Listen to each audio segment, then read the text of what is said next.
all local, all morning. You're watching Fox 61 Morning News.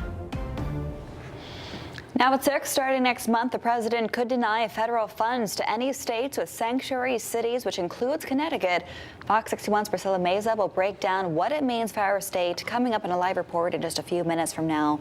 But first, we want to say good Friday morning. Thanks for being here on Fox 61 and Fox 61 Plus. I'm Bridget Bjorlo. And I'm Glenn Kittle. And before we get a check of the weather, we want to let you know that Webster Hill Elementary School in West Hartford is going to be closed today due to norovirus outbreak that happened there. And today we have that cold weather protocol happening throughout our state. Right, because the temperatures are so cold, down to the single digits in some places, Rachel? Absolutely. Yeah, wind chill value down to the single digits for some of us, feeling anywhere from 15 to 20 degrees colder than this time yesterday. And you feel every bit of that difference this morning as winter has returned for us. Temperatures out the door 15 to about 23 degrees. 16 in Waterbury right now, 20 in Willimantic, Norwich more of the same, and 21 in Groton. But when you factor in this wind, that is sustained at 5 to 15 miles per hour. We have gusts higher than that, gusting closer to 20 to 25 miles per hour currently at a 28 mile per hour gust in Windsor Locks. It seems to be the strongest across the state, 26 mile per hour gust in Bridgeport. It's taken those numbers down to 3 degrees in Windsor Locks.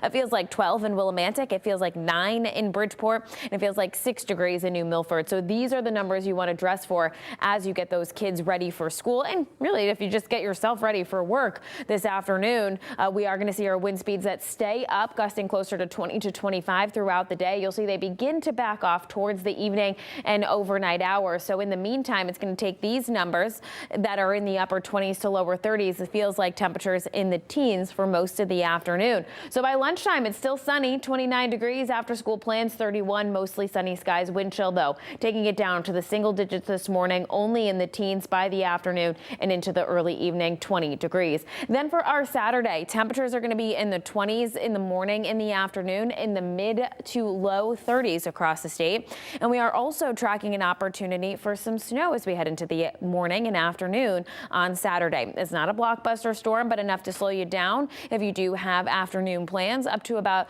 a coating to a couple of inches of snow when all is said and done. Less snow is expected in southeastern Connecticut, more snow in northwestern areas in our higher elevations. We'll have more details on where we go from here, walk you through that hour by hour coming up in just a bit. Here at 6:02, we are okay across the state this morning on 95. There's no significant delays to alert you to at this hour on 91 and 84 as well as 95. It looks pretty good as you're traveling through Hartford, Fairfield, more of the same. East Hartford as you're traveling over the Bulkley Bridge, just out by exits 50 and 51. It is smooth sailing. Bridget and Glenn. All right. Thank you, Rachel.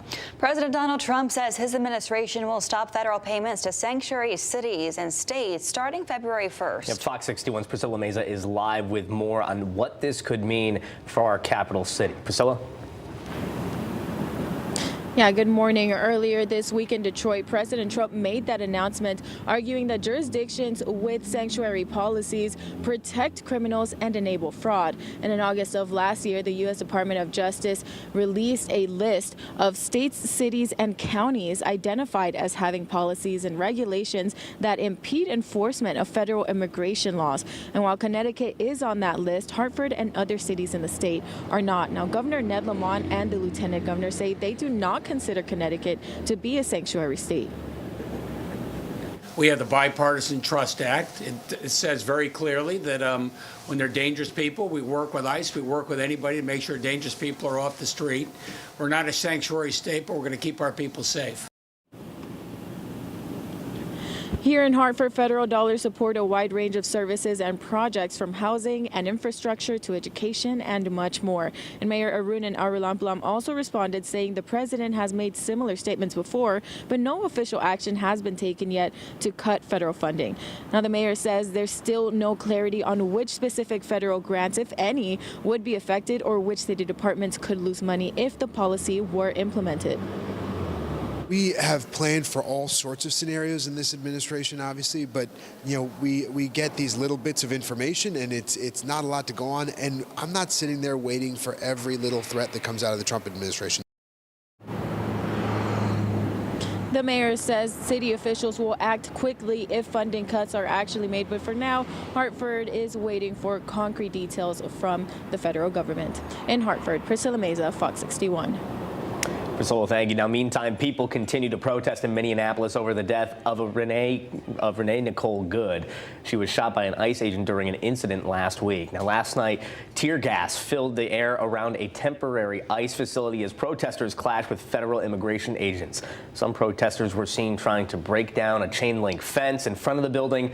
Others swarmed a federal car, causing an agent inside to draw a handgun. And as protests continue, President Donald Trump has threatened to invoke the Insurrection Act to try to bring an end to these protests. The law allows him to send in military to the state or federalized National Guard troops, but under certain conditions. If the governor requests the assistance of federal troops, the president may deploy them. The second section of the Insurrection Act says that the president can deploy federal troops even against the state's wishes in order to, quote, enforce the laws or to suppress rebellion against the U.S. government. It comes as some leaders in Minnesota claim that ICE agents are sowing fear across communities and have called on them to leave.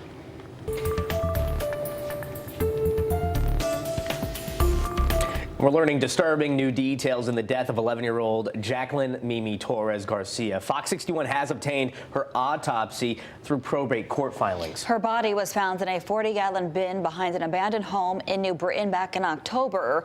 The chief medical examiner determined her cause of death to be child abuse with starvation. Fox 61's Alicia Hercules is in Farmington breaking down the autopsy findings that paint a troubling picture of severe neglect and abuse. According to this autopsy report, Mimi had a single blueberry in her stomach, and her remains weighed just 27 pounds at the time of their discovery. In the autopsy report obtained through a probate case in Farmington, the chief medical examiner notes 11-year-old Jacqueline Mimi Torres Garcia had an amphetamine in her system that was not prescribed to her.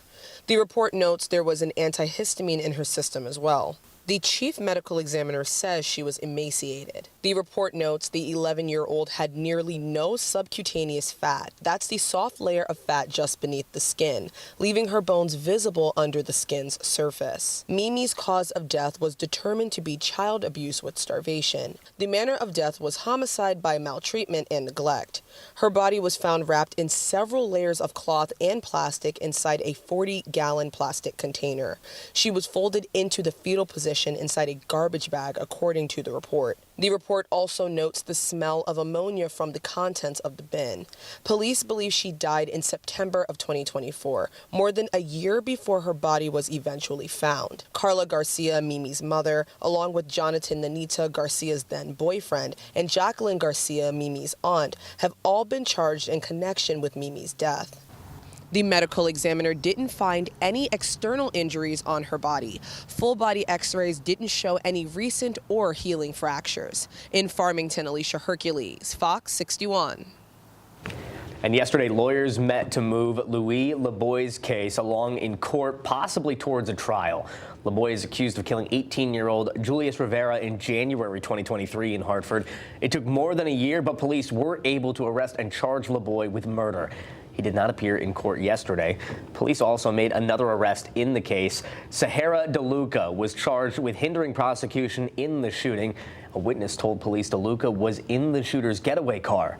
Not long after that, the car was found abandoned on the highway. Rivera's family says it's been a painful waiting game.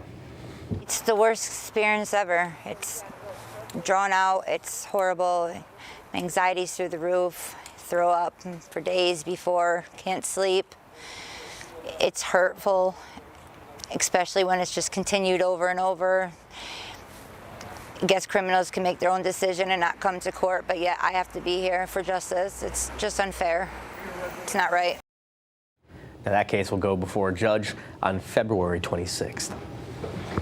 The New Haven Fire Department responded to two separate fires yesterday afternoon. They happened within minutes of each other. Let's take a look at the video of the first one that happened on Henry Street.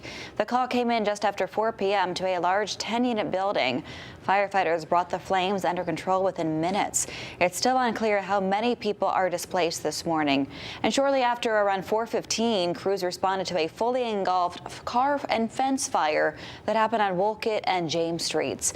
Firefighters were able to prevent the flames from spreading to nearby homes, and no one was hurt at either fire. And at least one person was hurt after a vehicle hit a home in Hampton. The crash happened on the Hartford Turnpike around 7 last night. Authorities say all 3 people inside of the vehicle made it out of the car before they arrived. State police say Lifestar was requested to transport 2 of those people. The owner of the home says he was home when he heard a loud noise, and he says it's not the first accident that's happened outside his property. Oh my God, it was like an explosion, Val. But they all sound the same. And I was in the house and I thought it was a fire. It was the amber signal light still on from the car when it flipped over. Now, as of this morning, we still do not know what led up to the crash. And Route 34 is now open after being closed for around 5 hours yesterday due to a deadly crash. Seymour police say the crash happened at around 4:30 p.m. near Maiden Lane and Roosevelt Drive. According to the Seymour Police Department, 1 person died in the crash. The other driver was taken to a local hospital and is expected to recover. The cause of this crash is still under investigation. And after weeks of closures and detours, Thomaston Avenue was officially back open following repairs from a major water main break. The damage forced extensive road work, which frustrated drivers and impacted nearby businesses that saw fewer customers during construction. City officials say the reopening should bring some relief. Plans are underway to modernize water infrastructure to help prevent similar disruptions from the future.